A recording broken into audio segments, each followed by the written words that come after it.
따라합니다. 그 요구대로 주리라.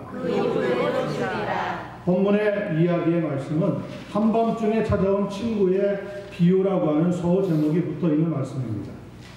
이 말씀이 시작된 것은 우리가 다 읽지는 않았지만 앞쪽에 있는 1절로부터 4절에 나와 있는 그 예수님이 가르쳐 주신 주기도문이 그 배경이라고 말할 수 있습니다. 주님은 제자들에게 양육을 하는 가운데 어느 날 그들의 스승이신 예수님께 제자들이 나와서 이런 요청을 하게 됩니다. 주여, 요한이 자기 제자들에게 기도를 가르친 것과 같이 우리에게도 기도를 가르쳐 주옵소서. 제자들은 우리에게 부자 되는 법을 가르쳐 주옵소서라고 요청하지 않았습니다. 제자들은 우리가 공부를 잘할 수 있는 머리를 갖게 해달라고도 기도하지 않았습니다. 또 우리가 세상에서 출세하는 법을 가르쳐 주옵소서라고 기도하지도 않았다는 것이 중요한 내용입니다. 제자들이 간절히 원했던 것은 한 가지였습니다. 예수님처럼 기도하는 것. 그것이 제자들이 요청하였던 것이고 그들이 간절히 원했던 기도의 내용이었습니다. 아마 요즘의 목회자들 같으면 주님, 우리가 목회에 성공할 수 있는 법을 가르쳐 주옵소서. 아마 그렇게들 요구하고 원할 테지만 제자들은 그런 걸 요구하지 않았습니다. 예수님처럼 기도하는 것. 그래서 예수님 우리에게 기도하는 법을 가르쳐 주시옵소서. Teach us how to pray like you do. 주님이 기도하는 것처럼 우리도 기도할 수 있었으면 좋겠습니다. 그래서 오늘 우리가 다루고 있는 법을 보면 누가복음에 나와 있는 주기도문이 두 가지로 좀 설명이 되고 있습니다. 먼저는 우리에게 날마다 일용할 양식을 주옵시고 라고 하는 것이고요. 또 하나는 우리로 시험에 들게 하지 마옵소서 라고 하는데요. 시험에 들지 않으려면 어떻게 해야 되느냐? 그 적용의 말씀이 9절로부터 13절에 기록되어 있는데 마지막 13절에 보면 하늘 아버지께, 즉 하나님 아버지께 성령을 구해야 한다 하는 말씀에 적용이 나오고 있습니다. 성령을 구해서 성령이 충만해지면 시험을 이길 수가 있다는 거죠. 자, 그렇다면은 날마다 일용할 양식을 구하려면 어떻게 해야 하는가? 그 말씀이 우리가 읽었던 본문 5절로부터 8절에 설명이 되고 있습니다. 세 가지 흥미로운 말씀이 우리의 눈길을 끕니다. 첫 번째는 떡 세 덩이를 구워달라는 겁니다. 두 번째는 네게 그런데 줄 수가 없다고 하는 겁니다. 마지막에는 그럼에도 불구하고 그 요구대로 주리라 하는 말씀이 오늘 본문에 잘 기록되어 있습니다. 말씀을 나눌 때에 우리에게 깨닫게 하시는 큰 은혜가 임하게 되기를 간절히 축원합니다. 아멘. 먼저 5절과 6절 말씀을 보겠습니다. 또 이르시되 너희 중에 누가 벗이 있는데 아주 친한 친구, 절친이 있는데 밤중에 그에게 와서 말하기를 벗이여 떡 세 덩이를 내게 구워달라. 내 벗이 여행 중에 내게 왔으나 내가 먹일 것이 없노라. 5절과 6절의 말씀의 내용은 떡 세 덩어리를 구워달라고 하는 요청입니다. 그럼에도 불구하고 떡 세 덩이를 꾸려고 갔던 그 친구는 뭐라고 고백하고 있습니까? 내가 먹일 것이 없노라. 참으로 솔직하고도 정직한 내용입니다. I have nothing to say before my friend. 한밤중에 나에게 찾아온 친구가 있는데 그 친구에게 먹일 것이 내가 아무것도 가지고 있지 못하노라. 없다고 하는 것을 부끄러워하거나 감추거나 숨기려고 하지 않았다는 겁니다. 우리는 그렇지 않잖아요. 우리는 우리의 부족한 것, 우리의 없는 것, 우리의 절대 열쇠적인 것이 있으면 될 수 있으면 감추려고, 될 수 있으면 숨기려고 하는 것이 세상에서 배운 방법. 그런데 성경에서 가르쳐주고 있는 것은 솔직하고 정직한 것이 먼저 필요하다는 것을 보여주고 있습니다. 왜 그렇습니까? 하나님께는 솔직한 기도만이 통하기 때문에 그렇습니다. 시편 66편 18절 보세요. 내가 나의 마음에 죄악을 품었더라면 주께서 듣지 아니하시리라. 우리 속에 무언가 감춘 게 있으면 하나님이 우리의 기도를 듣지 않으신다는 거예요. 야고보서 4장 3절에 보니까 구하여도 받지 못하면 정욕으로 쓰려고 잘못 구함이라. 그러니까 우리 속에 엉뚱한 생각 가지고 자기 욕심으로 기도하면 하나님은 듣지 않으신다는 거예요. 그럼 우리 하나님은 어떤 기도를 들으시기를 원하시는가? 솔직하고 정직한 기도를 들으시기를 원합니다. 우리가 본문에서 첫 번째 배우는 교훈은 하나님 앞에서 솔직하고 정직한 삶을 살아가야 마땅하다는 것을 배우게 됩니다. 또 한 가지 여기서 중요한 것은 친구를 위해서 이웃을 찾아간 시간과 그 구한 내용을 살펴보아야 합니다. 찾아간 시간은 밤중이었습니다. 밤중이라고 하는 것은 미드나잇을 말합니다. 다시 말하면 한밤중이에요. 한밤중에 친구를 위해서 이웃을 찾아갔어요. 그러니까 그 시간은 어디에서도 음식을 구할 수 없는 절대 불리한 시간이었다는 거예요. 그리고 이웃을 찾아가서 하는 말이 버시어 떡 세 덩어리를 내게 구워달라. Friend, lend me 3 loaves of bread. 나에게 떡 세 덩어리. 우리 옛말에 다다익선이라고 하는 말이 있어요. 그 의미는 많으면 많을수록 좋다는 거예요. 자, 그러면 이왕 떡을 빌려러 갔는데 왜 세 덩어리를 빌려갔냐고. 같은 값이면 4덩어리, 5덩어리, 6덩어리, 7덩어리, 뭐 가능하다면 10덩어리 이렇게 빌려오는 것이 훨씬 좋지 않겠느냐, 이런 생각이 들 법도 합니다. 성경학자들의 해석은 거의 비슷합니다. 뭐라고 얘기하느냐, 이 떡 세 덩어리라고 하는 것은 예수님 당시에 한 사람이 한 끼를 먹을 수 있는 식사의 양이었다고 합니다. 그러니까 우리가 기도할 때 욕심 부려서 기도하는 것은 마땅하지 않다. 그럼 무엇을 위해서 기도해야 됩니까? 꼭 필요한 것을 구할 수 있어야 한다는 거예요. 영어로 말하자면 need와 want의 차이입니다. 크리스천의 기도라고 하는 것은 need, 꼭 필요를 구하는 것이지 want, 자기의 원함을 구하는 것은 아니라는 거예요. 빌립보서 4장 19절이 중요한 대답을 해주고 있습니다. 나의 하나님이 그리스도 예수 안에서 영광 가운데 그 풍성한 대로 너희 모든 쓸 것을 채우시리라. 하나님에게는 모든 게 다 풍성해요. 그렇다고 해서 내가 원하는 걸 다 요구해서 들어주시는 게 아니라는 거예요. 그 풍성한 가운데서도 너희 모든 쓸 것, 우리에게 필요한 것을 간구할 때 주시게 된다는 거예요. My God will meet all your needs according to His glorious riches in Christ Jesus. 너희 모든 쓸 것이라고 했어요.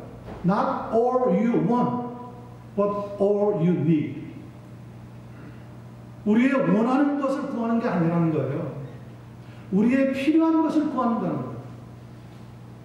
떡 세 덩어리는 바로 그런 의미로 우리에게 가르쳐주고 있어요. 그러기 위해서는 우리가 뭘 할 줄 알아야 됩니까? 내게 무엇이 필요한 줄 알아야 되는 거죠. 내가 무엇이 필요한지 모르니까 기도하면서도 자꾸 욕심 부리게 되는 거예요.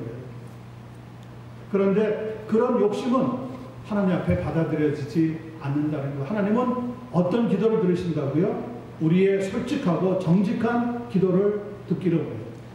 하나님, 나는 가진 것이 아무것도 없습니다. I have nothing. 가진 것이 없습니다. 고백할 줄 알아야 마땅하다는 거예요. 그리고 우리의 필요, 우리에게 떡 세 덩어리가 필요합니다. 이렇게 간구할 때 하나님께서는 응답의 역사로 축복해 주시게 된다는 겁니다. 나의 필요를 깨달아 알아갈 수 있는 금년 한 해가 되기를 예수님의 이름으로 간절히 축원합니다.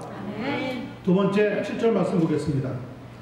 자, 그렇게 떡 세 덩어리를 구하고 있는데 7절에 보니까 그가 안에서 대답하여 이르되, 찾아간 이웃에 있는 사람이 이렇게 대답합니다. 나를 괴롭게 하지 말라. 문이 이미 어떻게 됐어요? 닫혔고 아이들이 나와 함께 침실에 누웠으니 일어나 네게 줄 수가 있도다 없도다 없노라 하겠느냐. 자, 중요한 말씀입니다. 이웃을 찾아갔더니 그 이웃이 뭐라고 이야기합니까? 나를 괴롭게 하지 말라. 문이 이미 닫혔으니 일어나 네게 줄 수가 없도다. The door is already locked, so I cannot get up and give you anything. 분명히 I cannot give to you 라고 했습니다. 없다고 한 이유가, 그런데 오늘 본문을 조금 더 연구해 보면 알 수가 있습니다. 예수님이 이 말씀을 하시던 당시 이스라엘 사회의 집 구조를 생각해 보아야 합니다. 예수님이 사셨던 당시의 가옥 구조는 지붕이 평평했습니다. 그래서 때로는 그 지붕 위에 올라가서 기도하는 사람들도 많이 있었어요. 그리고 내려오면은 방이 하나 있는데 그 방이 둘로 나누어져 있습니다. 출입문이 있는 쪽은 부엌입니다. 그리고 출입문을 들어가면 부엌을 지나서 그 다음에 침실이 나오는 겁니다. 그 침실에 문이 하나 있어요. 그 문을 열고 들어가면 온 식구들이 그 작은 단칸방에서 잠을 자는 겁니다. 이전에 60년대, 한국에서 50년대 정도 대부분 다 가난한 시절이었기 때문에 식구들이 6명, 7명이 있어도 한 방에, 단칸방에서 다 잤습니다. 그때는 이불이라는 게 많이 없었어요. 이불 큰 거 하나 만들면 다리만 집어넣고 다 자는 거예요. 자다가 한밤중에 추워서 보면 저쪽에 있는 녀석이 끌어간 거예요. 그러면 나도 질사라 그냥 끌어오는 거죠. 그럼 그놈도 추워가지고 또 잡아당기는 거예요. 그래서 밤새도록 이불이 이쪽으로 갔다가 저쪽으로 갔다가 그렇게 어려운 시절이 있었어요. 예수님 당시는 더했더라고요. 그리고 그 이스라엘이라고 하는 나라는 아열대 지방이기 때문에 낮에는 따갑지만 햇살이에요. 밤이나 새벽이 되면 온도가 뚝 떨어집니다. 오늘 아침에 보니까 여기도 48도던데요. 상당히 추웠던 것 같아요. 히터라도 있으면 틀어서 따뜻하게 하겠지만 그 당시에는 히터라는 것이 없으니까 따뜻한 온기를 그래도 가지고 있는 것은 집에 그 집 구조를 보면 중간 지역이 되는 침실로 들어가는 문입니다. 문. 그 문 쪽부터 아이들을 차곡차곡 재우는 거예요.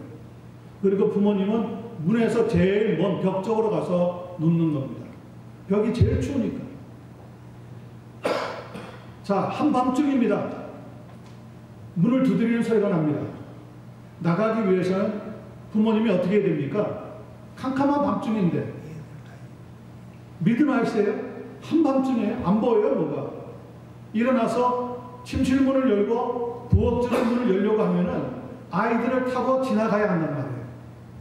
그러다가 자칫 잘못해서 한 녀석이라도 밟으면 그 녀석이 깨어나가지고 그냥 일대 소동이 일어나는 거죠. 그러니 웬만해서는 부모님들이 일어날 생각을 하지 않는 거예요. 자, 오늘 성경에 보니까 뭐라고 얘기합니까? 문이 이미 닫혔고 아이들이 나와 함께 침실에 누웠으니 그러니 못 일어난다는 거예요. 일어나서 공연히 소란 피우고 싶지 않다는 거죠.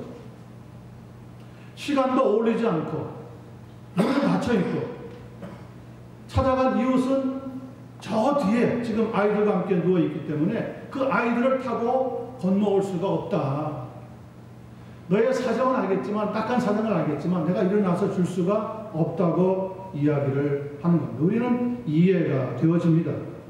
중요한 것은 예수님께서 한밤중에 찾아온 친구에 관한 말씀을 하실 때 이웃에게 떡을 빌리는 것에 비유하여서 우리가 어떻게 기도해야 하는가, 어떻게 일용할 양식을 구해야 하는가를 교훈으로 가르쳐주고 있다고 하는 사실이에요.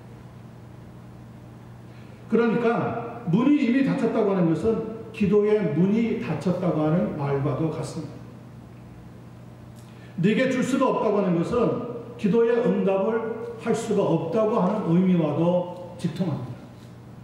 그러니까 우리가 기도를 포기해야 된다는 말입니까? 이 본문 말씀이 가르쳐주고 있는 교훈이 더 이상 기도 같은 거 하지 말자고 하는 말입니까? 그 말은 아닙니다. 그러면 어떻게 하라는 겁니까? 기도의 문이 닫혀있고 서로 기도의 응답이 오지 않을 것 같더라도 우리는 기도를 계속 게을리지 말고 해야 한다는 거예요.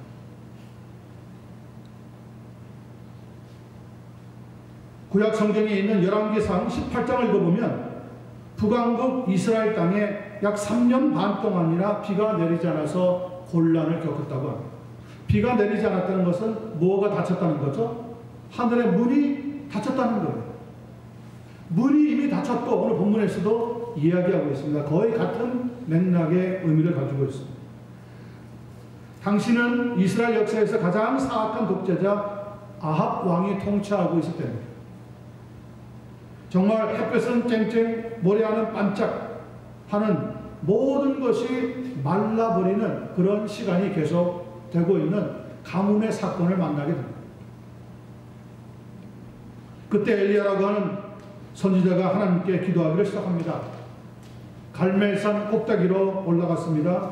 그리고 기도하는데 그냥 기도하는 것이 아니라 자신의 얼굴을 무릎 사이에 넣고 매달리면서 간절히 기도합니다. 그리고 그런 기도를 한 번만 하는 것이 아니라 계속해서 기도하고 있었습니다. 열왕기상 18장 42절로부터 45절 말씀을 들어보시길 바랍니다. 엘리야가 갈멜산 꼭대기로 올라가서 땅에 꿇어 엎드려 그의 얼굴을 무릎 사이에 넣고 그의 사환에게 이르되 올라가 바다 쪽을 바라보라. 그가 올라가 바라보고 말하되 아무것도 없나이다. 이르되 7번까지 다시 가라. 7번째 이르러서는 그가 말하되 바다에서 사람의 손바닥만한 작은 구름이 일어나나이다. 이르되 올라가 아합에게 말하기를 비가 막히지 아니하도록 마차를 갖추고 내려가소서 하라 하니라. 조금 후에 구름과 바람이 일어나서 하늘이 캄캄해지며 큰 비가 내리는지라. 바다에서 손바닥만한 작은 구름이 일어날 때까지 엘리야 선지자는 얼굴을 무릎 사이에 넣고 일어나질 않았습니다. 그렇게 무려 7번이나 하나님 앞에 기도하고 또 기도를 했다는 거예요. 3년 반 동안 하늘이 닫혔어요. 응답이 없어요. 그런데 무릎을 하나님 앞에 꿇고 그 무릎 사이에 얼굴을 파놓고 하나님 앞에 얼마나 간절히 기도하는지 사원을 시킵니다. 바다 쪽에 가서 혹시 구름 한 조각이라도 올라오는지 봐라. 첫 번째 갑니다. 없습니다. 두 번째, 세 번째, 네 번째. 그 정도 하면은 우리 같으면 포기해야 되겠죠. 이거는 쓸모없다. 더 이상 기도할 필요가 없겠다. 우리 그러면서 기도하다가 중단하는 것이 몇 번입니까? 우리도 기도 생활 하면서 한 제목을 놓고 한참 기도하다가 별 신통치 않으면은 아닌가비요. 잘못 기도했는가비요. 하고는 그냥 기도를 멈춰버립니다. 어떤 사람은 기도 부탁을 하고요. 자기가 무슨 기도 부탁을 했는지 잊어버리는 사람도 있어요. 목사님 이런 부분에서 기도해 주세요. 제가 시간이 좀 지나서 물어보죠. 지난번에 이런 기도 부탁하셨는데 좀 어떻게 됐습니까? 제가 그런 기도 부탁을 했어요. 까마득히 잊어버립니다. 까마득히. 그런데 엘리야 선지자는 6번째도 가봐라. 갔다 오니까 또 없습니다. 아무것도 보이지 않습니다. 아니야, 한 번 더 가봐라. 7번째 가는데 큰 뭉게의 구름이 올라오는 것도 아니고 손바닥만한 구름 하나가 딱 올라옵니다. 그런데 엘리야는 하나님의 응답이 온 거 알았어요. 잠시 후에 먹구름과 비구름이 몰려오는데 엄청난 비를 동반하면서 땅에 포고되기를 시작합니다. 3년 반 동안 닫혀있던 하늘문이 열리고 하나님께서 비를 허락해 주시게 되었다는 거예요. 7이라고 하는 것은 그 7이라고 하는 숫자인데 7은 성경에서 완전수입니다. 그러니까 엘리야 선지자가 어떻게 기도했느냐? 기도에 응답이 없다고 해서 기도를 포기하거나 멈춘 것이 아니라 기도에 응답이 올 때까지 또 기도하고 또 기도하고 또 기도했다고 하는 의미를 우리에게 줍니다. 그래서 그 손바닥만한 작은 구름은 곧 비구름이라는 것을 깨닫게 되었다. 여러분, 기도하는 사람만이 응답이 올 때 하나님께서 응답해 주셨다는 것을 깨닫게 됩니다. 우리 교회에 그런 성도님들이 많이 나타나게 되기를 예수님의 이름으로 간절히 축원합니다. 하늘이 닫히고 비가 내리지 않았지만 그런데도 왜 우리가 기도해야 하는가 깨닫게 해주시는 말씀입니다. 여기에 대해서 신약성경 야고보서 5장 17절 18절은 엘리야 선지자가 했던 기도에 대해서 이렇게 해석을 해주고 있습니다. 엘리야는 우리와 성정이 같은 사람이로되 특별한 사람이라서 하나님 앞에 기도했더니 응답했던 게 아니라는 거예요. 여러분이나 저나 똑같은 감정을 가지고 있는 사람이었다. 그런데 그가 비가 오지 않기를 간절히 기도한 즉 3년 6개월 동안 땅에 비가 오지 아니하고 다시 기도하니 하늘이 비를 주고 땅이 열매를 맺었느니라. 물론 비를 멈추게 하시기도 하고 비가 오게 하시는 것은 하나님의 능력입니다. 그러나 만약에 엘리야 선지자가 기도하지 않았다면 결과는 어떻게 되었을까 생각해 보아야 됩니다. 3년 반이라고 하는 시간이 아니라 아마 5년, 6년, 7년으로 점점 더 연장해 나갔을 겁니다. 그런데 엘리야가 나타나서 하나님께 기도합니다. 하나님 3년 반이면 충분합니다. 이제 이 땅에 비를 주시기 바랍니다. 기도하고 또 기도하고 또 기도하는데 응답이 없어요. 그래도 기도합니다. 문이 닫혔으니까 그래 돌아가야지. 너 빵을 어떻게 얻을 수 있겠어. 그런 생각을 가지면 아니 된다는 거예요. 하나님 앞에 기도할 때는 응답이 속 늦게 오는 것 같아도 하나님 앞에 매달리고 또 매달리고 기도할 수 있어야 된다는 거예요. 비가 오지 않는다고 해서 인간적인 방법을 쓰면 안 됩니다. 기우제를 드린다든지 돼지 머리를 올려놓고 보살을 하는 것은 여러분 세속적인 방법입니다. 하나님은 그렇다고 해서 비를 주시지는 않습니다. 물론 일반적으로 비를 주시기도 하지만 특별한 경우에는 하나님의 성도들이 기도해야 하나님의 응답의 역사가 나타나게 된다는 거예요. 아멘. 마태복음 7장 7절로부터 11절 말씀 들어보시기를 바랍니다. 구하라 그리하면 너희에게 주실 것이요 찾으라 그리하면 찾아낼 것이요 문을 두드리라 그리하면 너희에게 열릴 것이니 구하는 이마다 받을 것이요 찾는 이마다 찾아낼 것이요 두드리는 이에게 열릴 것이니라.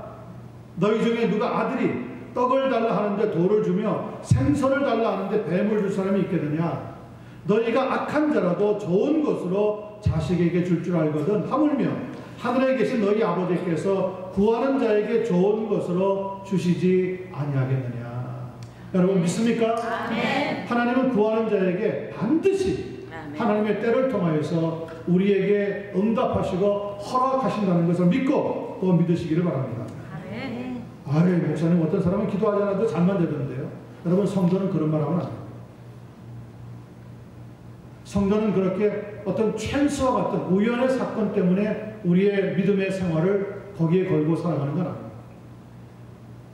하나님께서는 언제나 하나님의 사람들의 기도를 사용하셔서 역사하신다는 것을 믿어야 합니다. 아멘. 기도를 통해서 나를 도우신다고 하는 예수님의 가르침이 깨달아지는 이 귀한 시간 되기를 예수님의 이름으로 다시 한번 간절히 축원합니다. 아멘. 자 이제 8절 마지막 향해서 달려갑니다. 8절 봅니다. 내가 너희에게 말하노니 비록 벗됨으로 인하여서는 일어나서 주지 아니할지라도 그 간청함을 인하여 일어나 그 요구대로 주리라.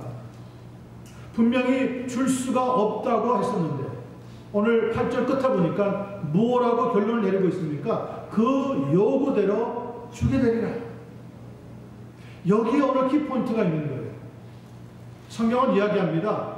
무엇 때문에는 주지 않아요? 벗됨을 인하여서는 주지 않는다는 거예요. Not because of his friendship. 그런데 무엇 때문에 얻게 되었다고요? 그 간청함을 인하여 소용대로 얻게 되었느니라. Because of his boldness in prayer. 하나님 앞에 간청하는 기도를 드린 그 결과가 응답을 받을 수 있도록 소용되는 것을 얻을 수 있도록 역사해 주시게 되었다는 것. 본문에 적혀있는 그 간청함의 반대말은 중언부언입니다. 마태복음 6장 7절과 8절 말씀 보면 또 기도할 때에 너희는 이방인과 같이 중언부언하지 말라. 저희는 말을 많이 하여야 들으실 줄을 생각하느니라. 그러므로 저희를 본받지 말라고 경고하고 있습니다. 성도 여러분, 중언부언의 기도와 간절함의 기도의 차이가 무엇일까요? 중언부언은 말이 많으나 내용이 분명치 않는 그런 기도입니다. 간청의 기도는 단순하지만 뜻이 분명한 기도라는 것을 성경이 가르쳐주고 있습니다. 말이 많다고 하는 것은 자기 욕심이 들어가 있다는 것이고요. 단순하다고 하는 것은 하나님의 뜻대로 한다는 의미를 가르쳐 줍니다. 여러분, 나는 요즘 몸이 좀 부실하고 뭐도 먹고 싶고 어디에도 가보고 싶고 이것도 사고 싶고 저것도 사고 싶고 한데 결론은 뭡니까? 뭐가 없어서 못하는 거예요. 다 알면서 대답더라고요. 한마디로 돈이 없어서 못하는 거 아니에요. 우리의 영적인 삶이 빈곤한 이유는 하나입니다. 딴 게 아니에요. 기도의 응답의 체험을 가져본 적이 없으니까 믿음 생활을 그냥 슬쩍슬쩍 가볍게 지납니다. 여러분, 기도의 응답을 받기 시작하는 경험을 하게 되면 신앙생활을 함부로 하지 못합니다. 부부 사이에 이야기할 때 장황하게 설명해서 뭘 얻어냅니까? 그러는 경우는 거의 없습니다. 대부분 한마디만 끝납니다. 여보, 나 얼마만 줘. 나 어디 갔다 올게. 나 이거 해야 돼. 그러면 다 알아들어요. 다 알아들어. 상대방은. 그런데 말을 길게 하게 되는 경우는 어떤 경우입니까? 처음 보는 경우. 잘 모르는 경우. 하나님과 우리가 잘 모르는 관계입니까? 하나님은 우리가 기도하지 않아도 뭐가 필요한지 아세요. 그러나 기도하라고 얘기합니다. 왜? 그래서 응답을 해야 하나님이 내게 주신 거구나라고 확신할 수가 있기 때문에. 오늘 그 간청함을 인하여 소용대로 다 얻게 된다고 하는 이 결론의 교훈은 굉장히 중요합니다. 하나님의 뜻대로 하는 기도가 응답을 받는 것이지 말을 많이 한다고 해서 응답받는 것은 아니라는 거예요. 여러분, 기독교와 다른 종교의 차이가 뭡니까? 다른 종교는 중언부언하는 주문이 많습니다. 그런데 기독교는 하나입니다. 어떤 기도의 내용을 했든지 끝날 때는 예수님의 이름으로 기도합니다. 끝납니다. 예수님의 이름으로 기도하면 그 예수님을 보내신 하나님이 우리의 기도가 무엇인지 아시는 거예요. 그리고 그 기도의 응답의 축복으로 함께 해주시게 되는 겁니다. 요한일서 4장 14절에 보니까 그를 향하여 우리가 가진 바 담대함이 이것이니 그의 뜻대로 무엇을 구하면 들으시니라. 이 간청이라고 하는 단어가 헬라 말로는 아나이데이아라고 합니다. 그 뜻은 무엇이냐? persistence. 다시 말하면 끈덕지다고 하는 뜻을 가지고 있습니다. 저는 세 가지 끈덕진 기도에 대한 예화의 말씀을 나누고 본문을 정리하려고 합니다. 첫 번째, 성경에서 찾아봅니다. 창세기 32장을 보면 약복강이라고 하는 곳에서 하나님의 사자와 겨루면서 씨름하였던 야곱의 기도가 간청함의 기도입니다. 그는 밤새도록 하나님의 사자와 씨름을 했는데 날이 새려고 하니까 나로 가게 하라고 하는 하나님의 사자의 말을 듣고도 당신이 내게 축복하지 않으면 가게 하지 않겠습니다라고 확 붙잡고 놓지를 않았습니다. 그 덕분에 환도뼈를 얻어맞아가지고 몸이 다치기도 했지만 그래도 놓지 않았습니다. 확 붙잡고 매달렸습니다. 결국 하나님의 사자가 야곱을 축복합니다. 네 이름이 무엇이냐? 야곱입니다. 야곱은 무슨 말이죠? 간교하다 그런 뜻입니다. 다른 사람의 발꿈치나 잡고 사는 인생이라 그런 뜻입니다. 네 이름을 다시는 야곱이라고 하지 마라. 간사하다고 하지 마라. 네 이름을 이스라엘이라고 하라. 이스라엘이라고 하는 것은 승리자다. 그 이후에 야곱의 자손들은 승리자로서 삶을 살려고 믿음을 시작합니다. 매달렸던 환도뼈가 부러질 때까지 매달리면서 축복을 간구했던 그 기도가 간청함의 기도입니다. 성 어거스틴의 어머니였던 모니카가 아들을 위해 오랫동안 눈물로 기도했습니다. 성 어거스틴은 머리는 뛰어난데도 불구하고 행실이 불량했습니다. 만유교라고 하는 이단에 빠지기도 했습니다. 하여튼 어머니 모니카가 이거 하라 그러면 저거 하는 거예요. A를 하자. 그럼 B를 해버리는 거예요. 산으로 가자. 바다로 가자. 강으로 가자. 그럼 들러가 버려요. 하여튼 청개구리 같은 사람이 성 어거스틴이었어요. 그러던 중에 나이 31세가 되어서 거듭나게 됩니다. 하나님을 믿게 됩니다. 회개하게 됩니다. 그리고 교회 역사에서 30년 동안 교회 감독으로 신학자로 하나님 앞에 위대하게 쓰임을 받는 삶을 살아가게 되어집니다. 어거스틴이 몰랐던 어머니의 눈물에 간청하며 기도가 있었습니다. 아들을 위해서 몇 년을 기도한 줄 아세요? 무려 14년 동안 기도했답니다. 그냥 적당히 기도하는 것이 아니라 눈물을 흘리며 간절히 아들을 위해서 기도했습니다. 결국 그 아들이 돌아옵니다. 어거스틴이 나중에 위대한 하나님의 사람이 되고 나서 쓴 고백론 혹은 참회록이라고 하는 컨페션이라고 하는 책을 보면 거기에 이런 내용을 기록하고 있습니다. 제가 변화되게 된 것은 어머님의 기도 때문이었습니다. 나는 이 사실을 주저없이 인정합니다. 하나님께서 내게 진리 발견이 무엇보다 중요하다는 마음, 그 밖에 아무것도 바라지 않고 그 밖에 아무것도 생각하지 않고 그 밖에 아무것도 사랑하지 않는 마음을 주신 것은 순전히 어머님의 기도 덕분이었습니다. 그렇게 큰 유익을 볼 수 있도록 한 것이 어머니의 눈물의 기도였다는 것을 나는 의심치 않습니다. 여러분, 자녀들을 미워하잖아요. 자녀들을 못마땅하게 여기잖아요. 그러면 자녀들도 가시를 달고 우리에게 합니다. 그런데 부모가 무릎을 꿇잖아요. 부모가 한복을 하잖아요. 그러면 자녀들도 자기도 모르게 거친 마음이 허물어진다. 더구나 어머니 모니카와 같이 눈물의 기도로 자식을 위해서 1, 2년이 아니라 무려 14년 동안 기도할 때 결국 탕자가 변화해서 성자가 되는 역사가 나타났습니다. 그 이후에 전해져 오는 이야기입니다. 눈물의 자식은 결코 망하지 않는다는 것. 여러분, 우리도 우리 자녀들을 위해서 그렇게 간구할 수 있는 부모의 심정 얻게 되기를 간절히 소원합니다. 아멘. 그리고 세 번째, 현대 선교사에 등장하고 있는 짐 엘리엇이라고 하는 사람입니다. 짐 엘리엇이라고 하는 사람은 시카고에 있는 위튼 대학을 졸업한 다음에 남미 에콰도르에 당시 가장 악명이 높고 접근하기가 어렵다는 아우카 식인 부족이 있다고 하는 소식을 들었습니다. 그래서 그들에게 가서 복음을 전하려고 결심을 합니다. 그런 다음에 하나님께 4년이나 끈덕지게 매달리면서 기도했다고 합니다. 하나님, 이 쓸모없는 나무개비 같은 저에게 불을 붙여 주옵소서. 그리고 저의 삶이 주님을 위해 타오르게 하옵소서. 저는 주님의 것입니다. 저는 오래 살기를 원하지 않습니다. 오직 주님과 같은 헌신적인 삶을 살게 해 주옵소서. 예수님, 나의 구주시여 주님을 사랑합니다.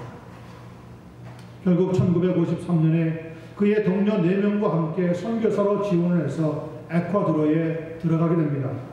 그리고 3년 뒤에 1956년 1월 8일에 1년의 아우카 부족을 발견하고 복음을 전하려고 하는 바로 그 순간 그들의 창에 찔려서 모두가 다 순교하고 말았습니다. 그때 짐 엘리엇의 나이는 겨우 28살이었다고 합니다. 엘리엇이 선교사로 나가려고 할 때 그것을 알았던 대학 동료들, 교회 친구들은 그를 말렸습니다. 아우카 부족 같은 사람들에게 가는 것은 정말 어리석은 일이라고, 시간 낭비라고 말렸다고 합니다. 그리고 엘리엇이 순교하고 났더니 정말 시간 낭비하고 헛된 삶을 산 것 같은 그런 착각을 주게 되었습니다. 그런데 엘리엇 선교사가 순교한 지 10년이 지나고 나서 에콰도르 현지에 남아있던 그의 아내 엘리자벳 엘리엇이라고 하는 분이 복음을 전했는데 그 복음을 받아들였던 아우카 부족 중에는 엘리엇 선교사를 죽였던 장본인 키모라고 하는 사람이 부족 최초로 목사가 되는 기가 막힌 역사가 일어나게 되었습니다. 그런 내용들은 엘리자베스 엘리엇이 나중에 출판한 책 The Shadow of the Almighty, 전능자의 그늘이라고 하는 책에 고스란히 적혀져 있습니다. 자기 남편이 어떻게 죽었으며 자기가 왜 에콰도르에 남았으며 자기를 통해서 복음을 듣고 회개한 그 역사가 고스란히 책에 기록되어 있습니다. 그런 다음에 아홉가 부족이 살고 있는 동네 한복판에 예수 그리스도의 교회가 세워지게 되었습니다. 엘리엇의 순교는 그저 막연히 시간 낭비가 아니었습니다. 그가 4년 동안이나 끈덕지게 기도하면서 저는 오래 살기를 원하지 않습니다. 오직 주님과 같은 삶을 살게 해주옵소서. 거기에 대한 응답의 결과로 나타났다. 여러분, 장수한다고 복일까요? 일찍 세상을 떠나면 저주입니까? 성경은 그렇게 말하지 않습니다. 어떻게 사느냐가 중요한 것이지 얼마나 살았냐는 중요하지 않습니다. 과연 짐 엘리엇의 삶이 어리석음과 손해로 끝나고 만 것일까요? 그렇다면 예수님의 죽음은 어떻게 설명해야 합니까? 예수님은 불과 33살에 세상을 떠나셨는데 그분의 삶은 희생입니까? 그분의 삶은 손해본 겁니까? 그분의 삶은 헛된 삶이었습니까? 누가 그렇게 말할 수 있습니까? 예수님의 그 삶 때문에, 그 십자가의 죽음 때문에 오늘 하나님의 구원의 문이 열려서 우리에게 생명의 역사를 주게 된 거라. 세상의 계산법과 하나님의 계산법은 다릅니다. 세상의 계산법은 내가 어떻게 하든지 더 많이 갖고 내가 어떻게 하든지 더 많이 소유하고 어떻게 하든지 내가 더 잘 되는 것이 세상의 방법이지만 하나님의 계산법은 자기가 손해하고 자기의 시간을 내놓고 하나님 앞에 헌신적으로 살려고 하는 사람들을 통하여서 하나님의 역사를 이어가고 있다는 사실. 나중에 엘리엇이 남겨놓은 일기장에 이런 글이 실려 있어서 보고 읽는 이들의 마음을 뜨겁게 하고 있습니다. 잃어버릴 수 없는 것을 얻기 위해 가질 수 없는 것을 버리는 자는 결코 어리석은 사람이 아닙니다. He is no fool who gives what he cannot keep to gain what he cannot lose. 하나님께서 선물로 주시는 영생을 전해야 하는 교회와 성도들에게 오늘 본문을 통해서 무엇이 있어야 되는 걸 배우게 됩니까? 우리도 간청함의 기도가 있어야 되는 것을 배우게 됩니다. 그저 막연히 기도하고 한두 시간 기도하는 것이 아니라 기도의 응답이 올 때까지 끈덕지게 매달리면서 하나님의 응답을 간구하는 기도가 필요합니다. 이제는 이런 기도가 많이 사라졌습니다. 그런데 이 끈덕진 기도가 초대교회를 살렸습니다. 종교개혁이 완성될 수 있도록 역사하셨습니다. 한국의 교회들을 살렸습니다. 이전에 한국에 기도하는 성도들이 넘쳐났습니다. 산에서 들에서 굴에서 기도하는 성도들이 얼마나 많은지 모릅니다. 지금은 거의 찾아보기가 어렵다고. 왜 그렇습니까? 그만큼 물질적으로 살만하게 됩니다. 오늘 본문은 무엇을 구하는 기도의 응답이라고요? 일용할 양식을 주옵소서라고 하는 기도에 대한 적용이 맞습니다. 여러분들은 매일매일 일용할 양식을 간구합니까? 주무시기 전에? 우리는 모든 게 다 냉장고에 채워져 있으니까 아니면 쇼핑센터에 가면 다 있으니까 사기만 하면 되니까 그런 기도 더 이상 안 합니다. 서구 문명을 받아가지고 있는 나라에 가보면 일용할 양식을 주옵소서라고 하는 기도하는 사람은 없습니다. 그렇게 기도하는 사람이 있으면 어리석은 사람이라고 합니다. 그러는 동안에 우리는 기도의 풍성함을 잃어버렸습니다. 기도의 능력이 사라져버렸습니다. 오늘 본문은 그렇지 않다는 겁니다. 그런 때를 만날수록 우리는 더 하나님 앞에 간절함의 기도로 나아가야 한다고 가르쳐주고 있습니다.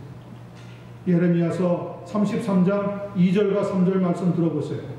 이 일을 행하시는 여호와 그것을 만들며 성취하시는 여호와 그의 이름을 여호와라 하는 이가 이와 같이 이르시는도다. 너는 내게 부르짖으라. 내가 네게 응답하겠고 네가 알지 못하는 크고 은밀한 일을 네게 보이리라. 간청의 기도는 간절히 부르짖는 기도입니다. 그뿐 아니라 끈덕지게 매달리는 기도이기도 합니다. 응답받을 때까지 포기하지 않고 하나님 앞에 올려드리는 기도, 그 기도가 간청의 기도입니다. 우리 모두 이 간청함의 기도의 은혜를 얻게 되기를 간절히 축원합니다. 아멘. 넘겨보세요. 요한복음 16장 24절 말씀 다 같이 함께 읽고 기도하도록 하겠습니다. 같이 읽습니다. 시작. 지금까지는 너희가 내 이름으로 아무것도 구하지 아니하였으나 구하라 그리하면 받으리니 너의 기쁨이 어떻게 된다고요? 충만하리라. 기도는 우리가 하면 하나님이 응답하시고 우리에게 뭘 줍니까? 우리에게 기쁨을 충만하게 하시는 하나님의 축복의 역사로 나타난다는 겁니다. 그런 믿음 생활, 기도 생활 감당하기를 예수님의 이름으로 간절히 축원합니다. 아멘. 우리 하나님